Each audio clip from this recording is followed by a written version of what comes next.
যখন ছিল না ফেসবুক, ছিল না ইউটিউব কিংবা স্মার্টফোন, কেমন ছিল সে সময়?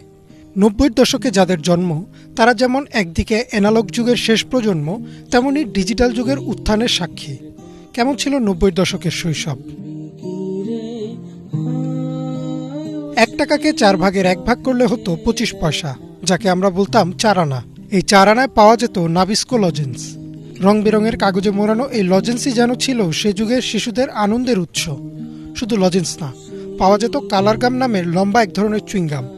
বেশ কিছুক্ষণ চাবালে ম্যাজিকের মতো সাদা চুইংগাম হয়ে যেত গোলাপি।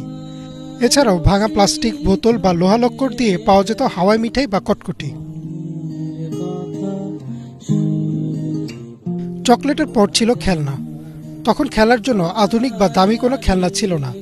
বৈশাখী মেলা কিংবা ঈদে ছেলেদের প্রথম পছন্দ ছিল টিনের পিস্তল, আর মেয়েদের মাটির হাঁড়িপাতিল। আর কারো কাছে যদি ইয়ো থাকতো তাহলে তার কথাই নেই। প্লাস্টিকের স্ট্রয়ের উপর পাখা লাগানো এক রকমের হেলিকপ্টার পাওয়া যেত, হাতে ঘষা দিলেই উড়ত সে হেলিকপ্টার।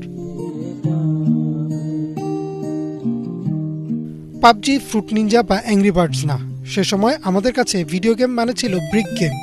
বিভিন্ন আকার আর রঙের হতো এসব গেম।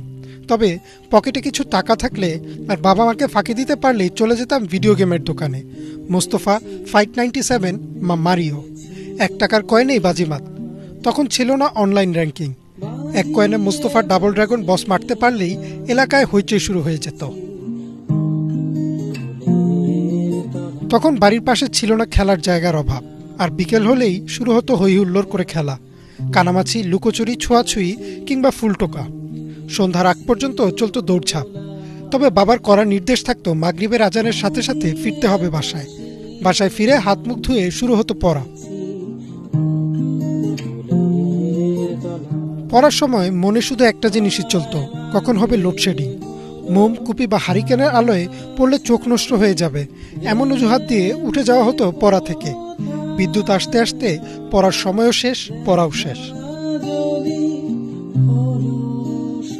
৯০-এর দশকে টিভিতে দেখা যেত মাত্র একটি চ্যানেল, পিটিভি, আর তাতেই যেন ছিল রাজ্যের বিনোদন।